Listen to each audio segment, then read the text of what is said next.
Hello students, today we will study about new phenomenon of liquid surface which is at rest is called as surface tension.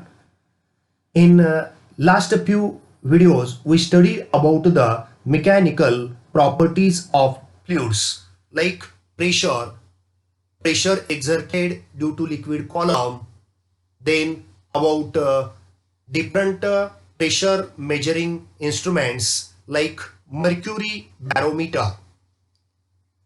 In today's lecture, we will study about a new phenomenon of liquid surface that is called as surface tension. A liquid at rest shows a very interesting property called as surface tension. विद्यार्थी मित्रांनो, या चॅप्टरमध्ये काही important definitions आहेत, basic concepts आपण study करणार आहोत, basic टर्मिनॉलॉजीज आहेत, ते आपण या व्हिडिओमध्ये पाहणार आहोत. Now we will start with the new concept that is surface tension. Some important basic concept and definitions like surface tension. या चॅप्टर मध्ये आपण महत्त्वाची डेफिनेशन स्टडी करणार आहोत. सरफेस टेन्शन बोर्डाच्या एक्झामच्या दृष्टिकोनातून या सर्व डेफिनेशन्स अत्यंत महत्त्वाच्या आहेत. बऱ्याच वेळा बोर्ड एक्झामला या डेफिनेशन्स विचारल्या गेलेल्या आहेत. Second one, intermolecular force. दोन मोलिक्युलच्या मध्ये परस्परांच्या मधला हा फोर्स आपण डिस्कस करणार आहोत. त्यानंतर या इंटरमोलिक्युलर फोर्सचे दोन प्रकार पडतात. There are two different types, cohesive force and adhesive force. या दोघांच्या बद्दल आपण डिस्कस करणार आहोत. Then important definition like range of molecular force, then sphere of the influence and last definition surface film. Now we will start with the first concept that is surface tension. It is property of liquid. हा topic समजून घेण्यापूर्वी आपण काही छोट्या छोट्या गोष्टी या ठिकाणी समजून घेऊया. आपणास समजण्याकरता समोरील स्क्रीनवर मी काही पिक्चर्स किंवा काही चित्र या ठिकाणी दाखवलेली आहेत. आपण म्हणाल की हे लिक्विड तर नाही, दिसणाऱ्या आकृत्या सर्व सॉलिडच्या आहेत, पण यावरनं आपण हा कन्सेप्ट समजून घेणार आहोत. उदाहरणार्थ, now first we see about example number 1. या पहिल्या आकृतीमध्ये दाखवल्याप्रमाणे हा फुगा आहे.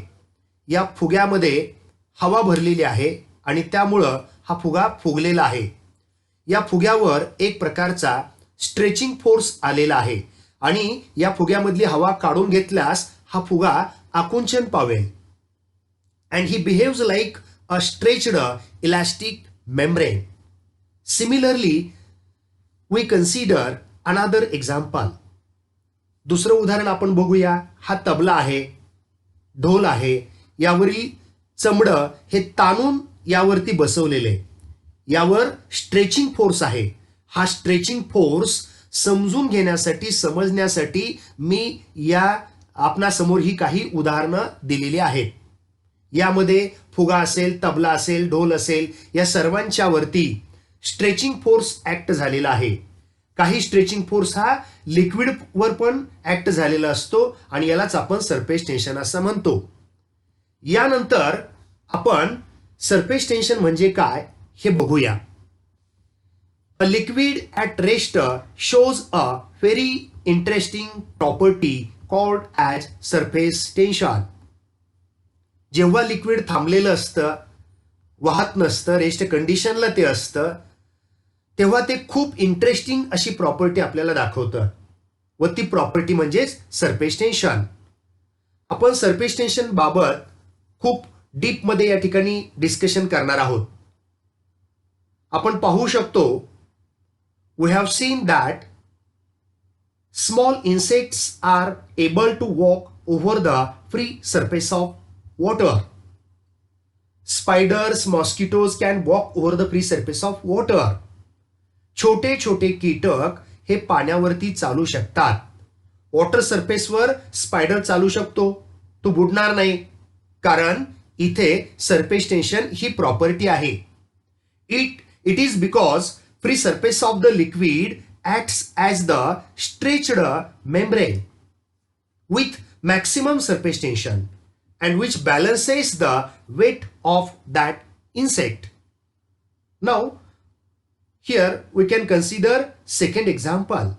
Also, if a blade or needle is kept gently on the surface of the water, it flows or it floats on it.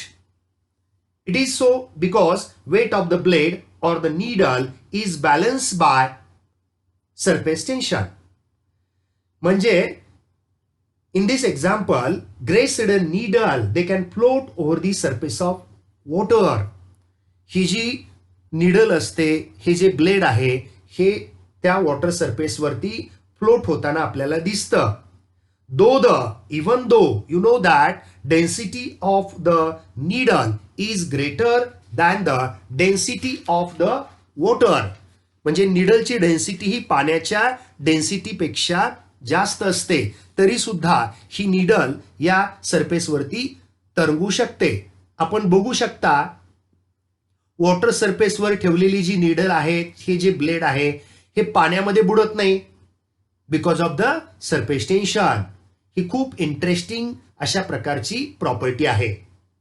Now also we see about the third example. Mercury drop हा spherical shape असतो. Water drops और water droplets are also having the spherical in shape. पाण्याचा, पावसाचा थेंब, मर्क्युरीचा drop यांचा आकार हा spherical अशा प्रकारचा असतो. साबणाच्या फेसापासून, पाण्यापासून बबल्स तयार होतात व त्यांचा शेप हा स्पेरिकल असतो because of the surface tension. यानंतर आणखीन एक उदाहरण आपण बघूया.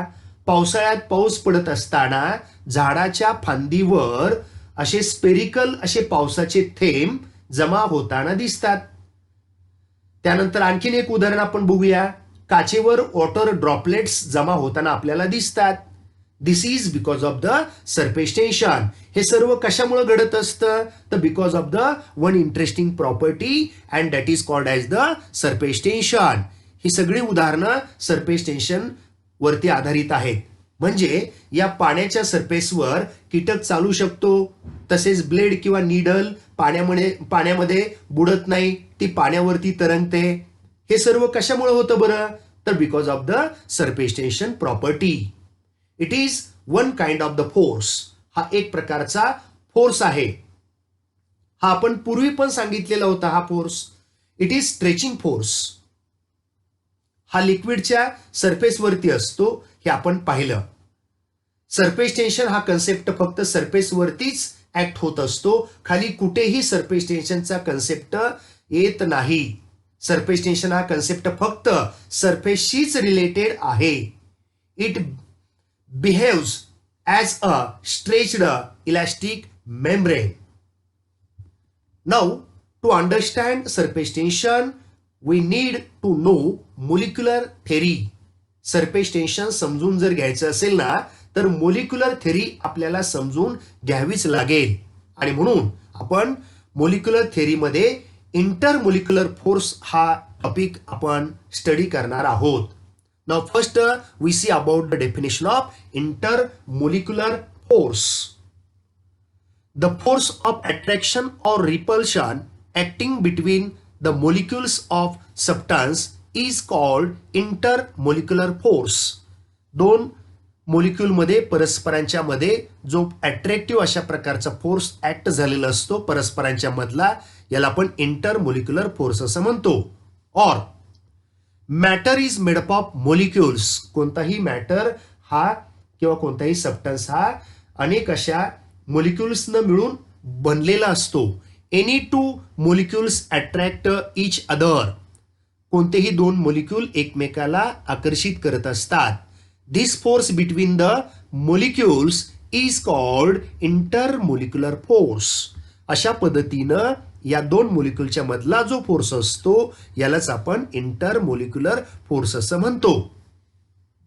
म्हणजे कोणत्याही सबस्टन्स मध्ये दोन मोलिक्युलच्या मध्ये हा अशा प्रकारचा फोर्स ऑफ अट्रॅक्शन असतो. यालाच आपण इंटरमोलिक्युलर फोर्स असं म्हणतो. वरती डायग्राम मध्ये हा इंटरमोलिक्युलर फोर्स दोन मोलिक्युलच्या मध्ये दाखवलेला आहे. मग ते सॉलिड असेल किंवा ते लिक्विड असेल किंवा ते गॅस असेल, यांच्यामध्ये हा फोर्स असतो.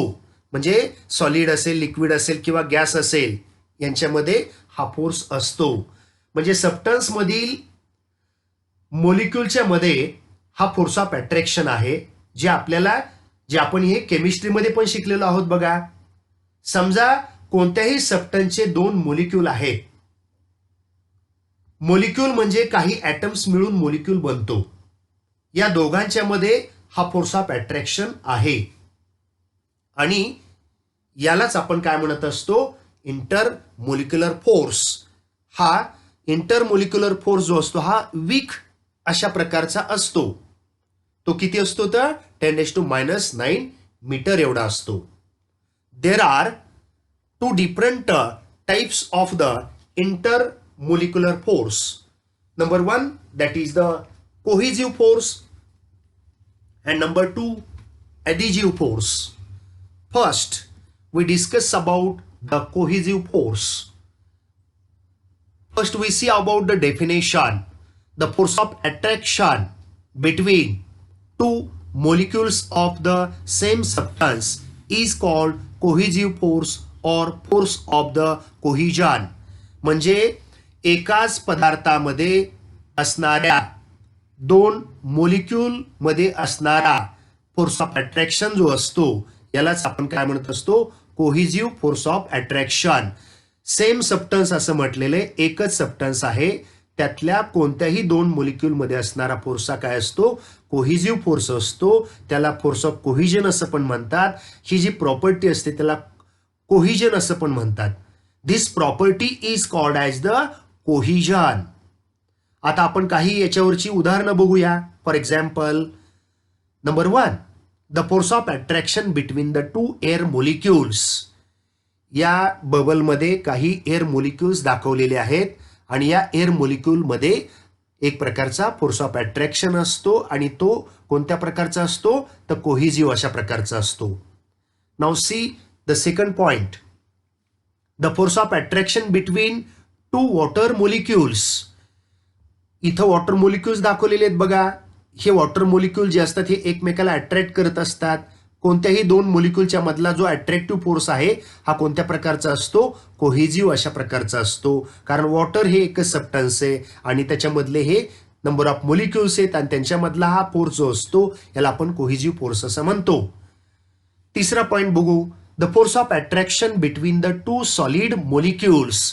इथं दाखवलंय बघा की सॉलिड दाखवलेलं आहे. सॉलिड मधले मोलिक्युल एकमेकाला बांधले गेलेले असतात आणि त्यांच्यामधला फोर्स ऑफ अट्रॅक्शन जो असतो दोन मोलिक्युलच्या मधला, यालाच आपण काय म्हणत असतो तर cohesive force of the attraction. चौथा पॉइंट बघू आपण आता, this force is stronger in solids. सॉलिडमध्ये हा फोर्स जास्त असतो. अँड विकेस्ट इन गॅसेस, आणि तो गॅसमध्ये अत्यंत कमी असतो. तुम्हाला माहितीच आहे की सॉलिड मधले मोलिक्यूल एकमेकाच्या क्लोज असतात, त्यामुळे हा फोर्स जास्त राहतो. आणि ज्या गॅसमधले जे मोलिक्यूल असतात हे एकमेकापासून दूर असतात, त्यामुळे त्याच्यामधला जो कोहिजिव्ह फोर्स असतो हा कसा असतो, वीक असतो. आणि त्यामुळे this is the reason why the solids have the definite shape and gases does not. म्हणजे या कारणामुळे सॉलिडला एक ठराविक असा शेप असतो, मात्र गॅसला अशा प्रकारचा शेप नसतो. Last point, small droplets of liquid coalesce into one and form a drop due to this force. असंख्य छोटे छोटे ड्रॉपलेट्स एकत्र कंबाईन केल्यानंतर त्याच्यापासून एक बिग ड्रॉप तयार होतो. मर्क्युरीचे छोटे छोटे ड्रॉप सगळे एकत्र केले तर त्याच्यापासून असा एक सिंगल बिग ड्रॉप्स तयार होतो. त्याच्यामध्ये या नंबर ऑफ ड्रॉपलेट्स मध्ये असणारा जो फोर्स ऑफ अट्रॅक्शन असतो हा कोहिजिव्ह अशा प्रकारचा असतो. म्हणजे एकच पदार्थ आहे, त्याच्यामधल्या दोन मोलिक्यूल मधला हा फोर्स ऑफ अट्रॅक्शन आहे, याला आपण कोहिजिव्ह फोर्स असं म्हणतो. Now we see about the second type of the force, that is the adhesive force. A force of attraction between the molecules of different substances is called adhesive force or force of the adhesion. म्हणजे हा force of attraction जो असतो हा दोन molecule मधला असतो आणि दोन वेगवेगळ्या सबस्टन्सेस मधला असतो. सबस्टन्सेस दोन वेगवेगळे आहेत. एका सबस्टन्स मधला एक मोलिक्यूल, दुसऱ्या सबस्टन्स मधला दुसरा मोलिक्यूल, आणि त्या दोघांच्या मधला अट्रॅक्टिव्ह फोर्स जो असतो त्याला आपण ॲडिजिव्ह फोर्स असं म्हणतो. एक सबस्टन्स वॉटर आहे, दुसरा सबस्टन्स सॉलिड आहे. एक सबस्टन्स लिक्विड आहे तर दुसरा सबस्टन्स गॅस आहे. असे वेगवेगळे सबस्टन्सेस या ठिकाणी पाहिजेत व त्या दोन मोलिक्यूल मधला आपण फोर्स स्टडी करतो, यालाच आपण ॲडिजिव्ह फोर्स असं म्हणतो. मागील टॉपिकमध्ये कंडिशन अशी होती की सेम सबस्टन्स, एकच सबस्टन्स होता, यामध्ये आहे डिफरंट सबस्टन्सेस. या टॉपिकमध्ये सबस्टन्सेस कसे आहेत, डिफरंट आहेत. एक वॉटर आहे तर दुसरा सॉलिड पाहिजे. या दोघांच्या मोलिक्यूल मधला जे अट्रॅक्शन असेल तर ते ॲडिजिव्ह अशा प्रकारचं आहे. बघा, एक लिक्विडचा मोलिक्यूल इथं डायग्राम मध्ये दाखवल्याप्रमाणे व दुसरा ग्लासवरचा मोलिक्यूल. दुसरा हा मोलिक्यूल इथं ग्लासवरती दाखवलेला आहे. तर या दोघांच्या मधला फोर्स ऑफ अट्रॅक्शन हा ॲडिजिव्ह अशा प्रकारचा आहे. याची काही उदाहरणं आपण बघूया. For example, chalk particles on the blackboard. आपण या ठिकाणी एक्झाम्पल असं बघूया. Force of the attraction between chalk and the board. Blackboard आणि चॉक या दोघांच्या मधला फोर्स ऑफ अट्रॅक्शन हा ॲडिजिव्ह अशा प्रकारचा असतो. एक ब्लॅकबोर्डवरचा मोलिक्यूल आणि दुसरा चॉकवरचा मोलिक्यूल. दोन डिफरंट सबस्टन्सेस आहेत, दोन्ही सॉलिड आहेत, परंतु दोन्ही सबस्टन्सेस वेगवेगळे आहेत आणि त्यांच्यामधला फोर्स हा कोणत्या प्रकारचा असतो, ॲडिजिव्ह अशा प्रकारचा असतो. Now see next example, force of attraction between colour and wall.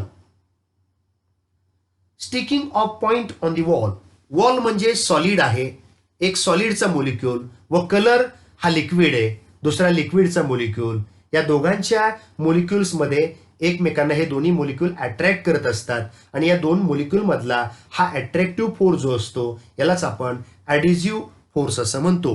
ही सर्व जी उदाहरणं, एक्झाम्पल्स या ठिकाणी आपल्या समोर दाखवलेली आहेत, यांच्यामधला फोर्स ऑफ अट्रॅक्शन हा ॲडिजिव्ह अशा प्रकारचा असतो. Now we study about the next important definition, that is range of molecular force. The maximum distance from a molecule up to which the molecular force is effective is called the range of molecular force. आपण इंटरमोलिक्युलर force पाहिला बघा, cohesive force पाहिला, ॲडिजिव्ह force पाहिला. या सर्वांच्या मध्येच दोन molecules मध्ये फोर्स ऑफ अट्रॅक्शन असतो. यालाच आपण इंटरमोलिक्युलर फोर्स ऑफ अट्रॅक्शन असं आपण म्हणतो. म्हणजे दोन मोलिक्यूल मधील मॅक्सिमम डिस्टन्स जोपर्यंत दोन मोलिक्युल्स एकमेकाला अट्रॅक्ट करतात यालाच आपण काय म्हणत असतो, रेंज ऑफ मोलिक्युलर फोर्स. उदाहरणार्थ हा कन्सेप्ट समजण्यासाठी मी एक वेगळं उदाहरण देतो. एखाद्या व्यक्तीनं गनमधून बुलेट फायर केली व ती 1 किलोमीटर अंतरावरती जाऊन पडली. तर 1 किलोमीटर अंतर ही त्याची काय झाली, रेंज झाली. म्हटलं तर 1 किलोमीटरच्या सर्कलमध्ये कोणत्याही दिशेला जरी त्यातनं बुलेट फायर केली तर ती 1 किलोमीटर अंतरावरती जाऊन पडणार आणि हे 1 किलोमीटर अंतर म्हणजे हे काय झालं, त्याची रेंज झाली, रेंज. दुसरं उदाहरण आपण या ठिकाणी कन्सिडर करूया. एक मोलिक्यूल आहे, त्याच्यापासून दुसरा एक मोलिक्यूल 10 सेंटीमीटर एवढ्या अंतरावरती मांडलेला आहे. समजा पहिला मोलिक्यूल हा दुसऱ्या मोलिक्यूलला एवढ्या अंतरामध्ये 10 सेंटीमीटर मध्ये अट्रॅक्ट करत असेल व नंतर काय केलं की दोघांच्या मधलं हे अंतर वाढवलं आणि ते 10.1 सेंटीमीटर एवढं केलं, म्हणजे 10 पेक्षा ते थोडंसं जास्त केलं. तर यावेळी हा पहिला मोलिक्यूल दुसऱ्या मोलिक्यूलला अट्रॅक्ट करणार नाही. म्हणजे 10 सेंटीमीटर हे सर्वात जास्त डिस्टन्स आहे की ज्या डिस्टन्स पर्यंत एक मोलिक्यूल हा दुसऱ्या मोलिक्यूलला अट्रॅक्ट करत आहे. समजा 10 सेंटीमीटर पेक्षा अंतर जर आपण कमी केलं ते 9 सेंटीमीटर केलं, 8 सेंटीमीटर केलं, 7 सेंटीमीटर केलं, 6 सेंटीमीटर केलं, तर डेफिनेटली ते अट्रॅक्ट करणारच. म्हणजे मॅक्सिमम डिस्टन्स किती आहे, तर 10 सेंटीमीटर. जास्तीत जास्त अंतर की ज्या अंतरात एक मोलिक्यूल हा दुसऱ्या मोलिक्यूलला अट्रॅक्ट करू शकतो, यालाच आपण काय म्हणत असतो, तर रेंज ऑफ मोलिक्युलर फोर्स. या रेंज ऑफ मोलिक्युलर फोर्स पेक्षा जास्त डिस्टन्स जर केलं तर ते अट्रॅक्ट करणार नाही. परंतु आर पेक्षा कमी डिस्टन्स जर असेल तर मोलिक्युल्स एकमेकांना अट्रॅक्ट करत राहतात.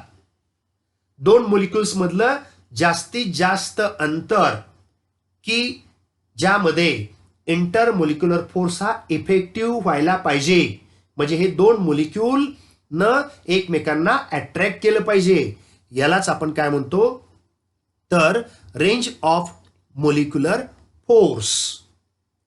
हे डिस्टन्स हे खूप कमी आहे. These forces are effective up to distance of the order of 10⁻⁹ meter in solids and liquids. म्हणजे हे डिस्टन्स हे खूप कमी 10⁻⁹ मीटर. म्हणजे हे डिस्टन्स आपण नेकेड आयनं बघू शकत नाही, उघड्या डोळ्यानं आपल्याला हे डिस्टन्स सुद्धा पाहता येत नाही, इतकं ते स्मॉल आहे. सॉलिड व लिक्विड मध्ये हे अंतर किती असतं, तर 10⁻⁹ मीटर एवढं असतं. आणि म्हणून याला आपण काय म्हणत असतो, तर शॉर्ट रेंज फोर्स असं म्हणतो आपण याला. काय म्हणतात त्याला, शॉर्ट रेंज फोर्स. या महत्वाच्या डेफिनेशन नंतर पुढची महत्वाची डेफिनेशन आपण पाहणार आहोत, ती आहे sphere of influence. Now first we see about the definition of the sphere of influence. An imaginary sphere with a molecule at its center and radius equal to the range of molecular attraction or molecular range is called the sphere of influence of the molecule.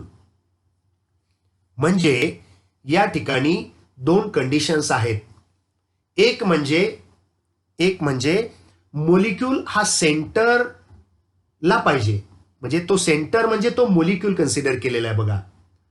व दुसरी condition आहे स्पियरची जी radius आहे ना, तर ती केवढी पाहिजे, तर कॅपिटल आर किंवा त्याला आपण काय म्हणतो, रेंज ऑफ मोलिक्युलर फोर्स एवढी पाहिजे. हे झालं range of molecular force. Capital R किंवा स्मॉल आर लेटरचा वापर आपण याच्यासाठी करतो. R means range of molecular attraction, याला आपण रेंज ऑफ मोलिक्युलर अट्रॅक्शन असं म्हणतो. कन्सिडर धिस मोलिक्यूल, हा मोलिक्यूल कन्सिडर करा, and its radius equal to R. R means range of molecular attraction. Then this dotted imaginary sphere is called sphere of influence. In this sphere of influence, the molecular forces are effective. If another molecule is on the circumference or within the sphere, त्या sphere मध्ये जर असेल, then this molecule will exert a force and attract force on each other. जर त्या imaginary स्पियरच्या आतमध्ये दुसरा molecule जर आला तर तो एकमेकाला अट्रॅक्ट करू शकतो. But if the molecule is beyond the sphere, परंतु जर एखादा मोलिक्यूल या स्पियरच्या बाहेर असेल, then no any force is exerted by this molecule. तो मोलिक्यूल वरती फोर्स ऍक्ट करणार नाही, तो दुसरा मोलिक्यूल याला अट्रॅक्ट करणार नाही. So this force or so this molecule is imaginary sphere is called sphere of the influence. म्हणजे याचा साधा आणि सोपा अर्थ असा आहे की मोलिक्यूल हा सेंटर कन्सिडर केलेला आहे आणि त्याची जी रेडियस आहे ना, ती रेडियस म्हणजे रेंज ऑफ मोलिक्युलर अट्रॅक्शन आहे. आणि एक असा डॉटेड असा स्पियर काढलेला आहे. म्हणजे draw an imaginary sphere considering molecule as a center and its radius equal to range of molecular attraction. अशा प्रकारे इमॅजिनरी स्पियर काढा की ज्या इमॅजिनरी स्पियरचा सेंटर हा एक मोलिक्यूल असेल आणि त्याची रेडियस ही किती असेल, तर रेंज ऑफ मोलिक्युलर अट्रॅक्शन एवढी असेल. यालाच आपण स्पिअर ऑफ इन्फ्लुअन्स म्हणतो. या डॉटेड स्पिअरच्या आतमध्ये जर एखादा मोलिक्यूल आला तर तो त्या मोलिक्यूलकडे अट्रॅक्ट होणार, परंतु डॉटेड स्पिअरच्या बाहेर जर तो मोलिक्यूल असेल तर तो मात्र अट्रॅक्ट होणार नाही. Okay, now we see about the last definition, surface film. First we see about the definition. The surface layer of a liquid with thickness equal to range of intermolecular force is called surface film. शेजारील आकृतीमध्ये दाखवल्याप्रमाणे container आहे, त्याच्यामध्ये liquid भरलेलं आहे. या लिक्विडमध्ये 3 molecules दाखवलेले आहेत वेगवेगळ्या पोझिशनला, ए मोलिक्यूल, बी मोलिक्यूल आणि सी मोलिक्यूल. या ठिकाणी बी आणि सी मोलिक्यूल हा वरच्या सरफेसवरती दाखवलेला आहे बघा. तर हा जो सरफेस फिल्म जो असतो तो सरफेसचा जो लेअर आहे त्या लिक्विडचा की ज्याची थिकनेस ही त्याच्या आर एवढी असते. आर म्हणजे रेंज ऑफ मोलिक्युलर फोर्स, म्हणजे x, X dash, Y, Y dash हे जे अंतर आहे का या अंतरालाच आपण काय म्हणत असतो, आर असं म्हणतो. हे जे डिस्टन्स दाखवले का सी मोलिक्यूलचं सेंटर पासून एवढं, यालाच आपण काय म्हणत असतो, आर. आर म्हणजे range of molecular attraction. Now in this figure this layer is between x Y and x dash Y dash. म्हणजे इथं डायग्राम मध्ये दाखवल्याप्रमाणे एक्स वाय आणि एक्स डॅश वाय डॅश हा एवढा जो लेअर या ठिकाणी दाखवलेला आहे वरच्या लेवलला वॉटर सरफेसच्या लिक्विडच्या, यालाच आपण काय म्हणतो, सरफेस फिल्म. या सरफेस फिल्मची जी थिकनेस असते का, त्याची जी जाडी असते का, ही थिकनेस त्याच्या आर एवढी असते. आर म्हणजे range of molecular attraction. Liquid सरफेसची जाडी ही त्याच्या रेंजच्या बरोबर असते. समजा एखादा मोलिक्यूल हा सरफेसवर आहे आणि दुसरा मोलिक्यूल हा रेंजच्या खाली आहे, तर तो मोलिक्यूल त्याला अट्रॅक्ट करणार नाही, कारण तो रेंजच्या बाहेर आहे. जिथपासून जिथपर्यंत रेंज आहे इथपर्यंतच जी थिकनेस आपण या ठिकाणी दाखवलेली आहे डायग्राम मध्ये, या थिकनेस मधील लिक्विडला आपण सरफेस फिल्म असं आपण म्हणतो. आर जे आहे रेंज ऑफ मोलिक्युलर अट्रॅक्शन ज्याला म्हणतात आपण आर म्हणतो, तर ते आर म्हणजे किती असतो, 10⁻⁹ मीटर. हे खूपच कमी अंतर आहे. म्हणजे थिकनेस म्हणजे त्याची जाडी is equal to R. Thickness is equal to काय, range is called surface film. यालाच आपण सरफेस फिल्म असं म्हणतो. आकृतीमध्ये दाखवल्याप्रमाणे as shown in this diagram, see X X dash and Y Y dash. Diagram मध्ये दाखवल्याप्रमाणे एक्स एक्स डॅश आणि वाय वाय डॅश हा लिक्विडच्या वरचा जो लेअर आहे का, आकृतीमध्ये दाखवल्याप्रमाणे डायग्राम मध्ये दाखवल्याप्रमाणे आपण हा सरफेस फिल्म आहे असं आपण त्याला म्हणत असतो. आणि याच्या खालचा सरफेस हा सरफेस फिल्म होणार नाही. हा वरचा जो आहे ना दाखवलेला एक्स एक्स डॅश आणि वाय वाय डॅश हाच सरफेस फिल्म आहे. त्याच्या खालच्याला सरफेस फिल्म असं म्हणता येत नाही. हा वरचा फ्री सरफेस वरचा जो लेअर आहे एक्स एक्स डॅश आणि वाय वाय डॅश की ज्याची थिकनेस ही त्याच्या आर एवढी असते, रेंज ऑफ मोलिक्युलर अट्रॅक्शन एवढी असते, यालाच आपण सरफेस फिल्म असं म्हणतो. थँक्यू.